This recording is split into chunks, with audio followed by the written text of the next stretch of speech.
Hello, dear guys and my friends. First of all, I would like to say sorry to all you क्योंकि एक बहुत लंबा समय चला गया मैंने इस चैनल पर कोई वीडियो डाला नहीं। लेकिन अब से मैं कंटिन्यूअसली वीडियो डालता रहूँगा और आपके जो डाउट्स है वो डाउट्स क्लियर करने की कोशिश करूँगा। तो डियर गाइस, इस लेक्चर में हम देखने वाले हैं मेंस्ट्रुअल साइकिल की तीसरी फेज़ जो है ओव्यूलेटरी फेज़। क्योंकि इससे पहले हमने जो दो फेजेस देखे हैं उनका नाम है मेंस्ट्रुअल फेज़ और प्रोलिफरेटिव फेज़। अभी तीसरी फेज़ आज हम देखेंगे वो है ओव्यूलेटरी फेज़। तो ओव्यूलेटरी फेज़ के पहले की जो फेज़ है वो फेज़ थी प्रोलिफरेटिव फेज़। प्रोलिफरेटिव फेज़ में हमने ऑलरेडी देखा है कि किस तरह प्राइमर्डियल फॉलिकल का कन्वर्जन प्राइमरी फॉलिकल में होता है और प्राइमरी फॉलिकल का कन्वर्जन सेकेंडरी फॉलिकल में होता है, और फाइनली सेकेंडरी फॉलिकल किस तरह ग्राफियन फॉलिकल में कन्वर्ट हो जाता है। तो इस तरह ये जो पूरे ये पूरे जो ओवेरियन फॉलिकल्स है उनके कन्वर्जन की प्रोसेस हमने देखी है। तो क्यों प्राइमर्डियल फॉलिकल का कन्वर्जन प्राइमरी में हो गया और प्राइमरी फॉलिकल का सेकेंडरी का ग्राफियन में हो गया, उसके पीछे क्या रीजन था? तो उसके पीछे रीजन था डेवलपमेंट ऑफ द ओहम की डेवलपमेंट। तो सभी फॉलिकल की जैसे जैसे ग्रोथ होती गई वैसे वैसे ओहम की भी ग्रोथ होती गई, और फाइनली जो ग्राफियन फॉलिकल तैयार होता है 13वें 14वें दिन मेंस्ट्रुअल साइकिल के, वो ग्राफियन फॉलिकल के अंदर रहता है सेकेंडरी oocyte। और वो सेकेंडरी oocyte जिसे हम एग कहते हैं, वो एग अब जिस फेज में रिलीज होने वाला है ग्राफियन फॉलिकल में से, ओहरी में से, उस फेज को हम कहते हैं ओव्यूलेटरी फेज। और उस प्रोसेस को हम कहते हैं ovulation. Okay, what is ovulation? The process of release of ovum from the ovary is called as ovulation. अब ओवरी में जो ग्राफियन फॉलिकल है, जो मैच्योर्ड फॉलिकल है, उस मैच्योर्ड फॉलिकल के अंदर जो ओहम है, वो ओहम अब जाके इस फेज में रिलीज होने वाला है ओवरी में से या फिर ग्राफियन फॉलिकल में से। उस फेज को हम ओव्यूलेशन कह रहे हैं। ओके, तो ओहम को ग्राफियन फॉलिकल में से बाहर निकलने के लिए, ओवरी में से बाहर निकलने के लिए सबसे पहले तो ग्राफियन फॉलिकल का रप्चर हो जाना जरूरी है। ग्राफियन फॉलिकल पहले रप्चर हो जाएगा। ग्राफियन फॉलिकल रप्चर होने के बाद ओवरी के वॉल थ्रू जो ओहम है वो ओहम बाहर चला जाएगा, और जिसको हम अभी यहाँ पर ओव्यूलेशन कर रहे हैं।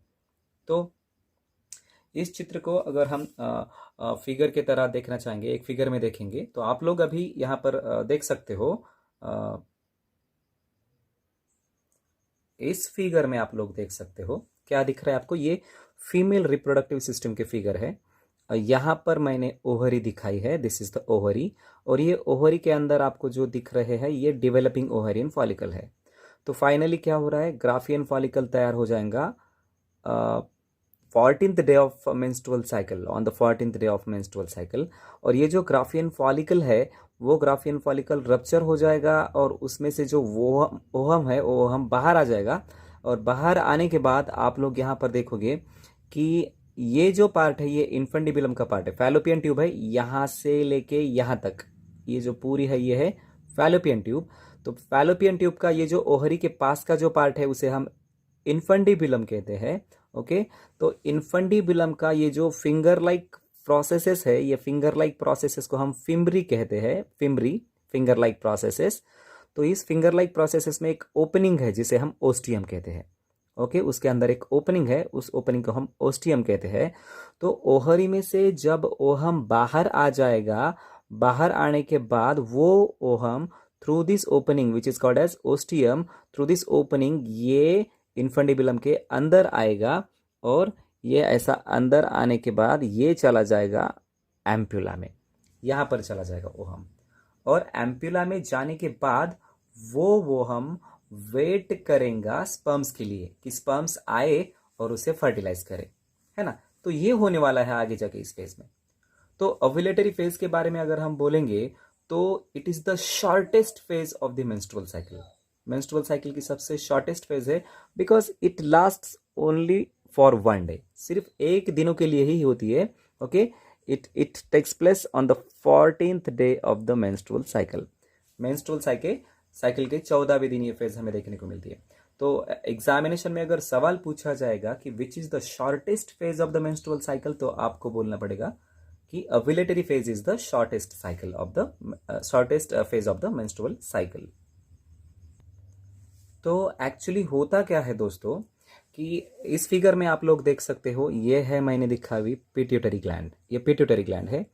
पिट्यूटरी ग्लैंड का ये है एंटेरियर लोब और ये है posterior lobe. Okay, this is anterior lobe and this is the posterior lobe.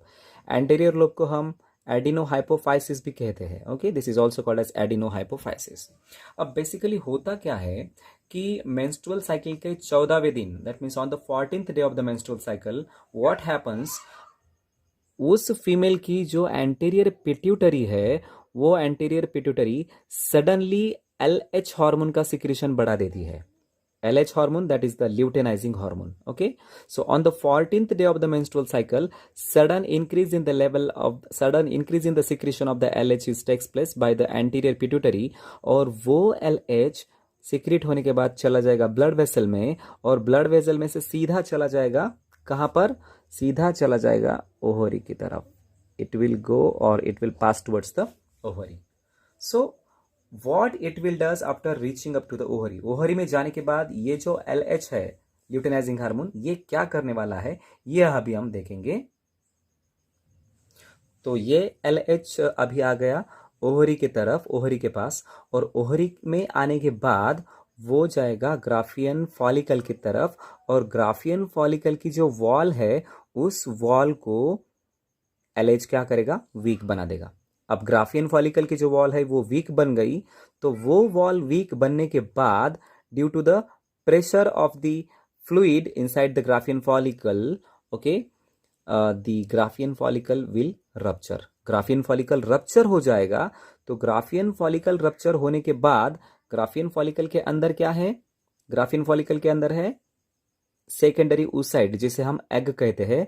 तो वो जो एग है, वो एग बाहर आ जाएगा ग्राफियन फॉलिकल के, और ग्राफियन फॉलिकल के बाहर आने के बाद through ovary wall it will come outside, and this process is called as ovulation. उस प्रोसेस को हम क्या कहते हैं, ओव्यूलेशन कहते हैं। अभी हमने डेफिनेशन देख ली, the process of release of ovum from the ovary is called as ovulation. तो ओव्यूलेशन इस प्रक्रिया से वो जो ओहम है वो अभी बाहर आ गया। ओके, और बाहर आने के बाद हमने थोड़ी देर पहले देखा था कि through ostium of the fimbria, infundibulum की जो फिमरी है, फिंगर लाइक प्रोसेसेस, उनके बीच में एक ओपनिंग रहती है जिसे हम ओस्टियम कहते हैं। थ्रू दैट ओस्टियम वो जो ओहम है वो ओविडक्ट में या फिर फैलोपियन ट्यूब में एंट्री करता है, और अब एंट्री करने के बाद वो जो ओहम है वो चला जाएगा और एम्प्यूला में जाके स्पर्म्स की वेट करेगा कि स्पर्म्स आएंगे और एग को फर्टिलाइज करेंगे। Okay, so all these were the events that has been takes place in the ovulatory phase. अब इस ovulatory phase के बाद की जो फेज है वो लास्ट फेज है, जो कि ल्यूटियल फेज है। तो ल्यूटियल फेज के बारे में हम देखेंगे अगले लेक्चर में। If you are having any difficulty then you can please post your difficulties in the comment box. Thank you very much and keep watching and subscribe my channel.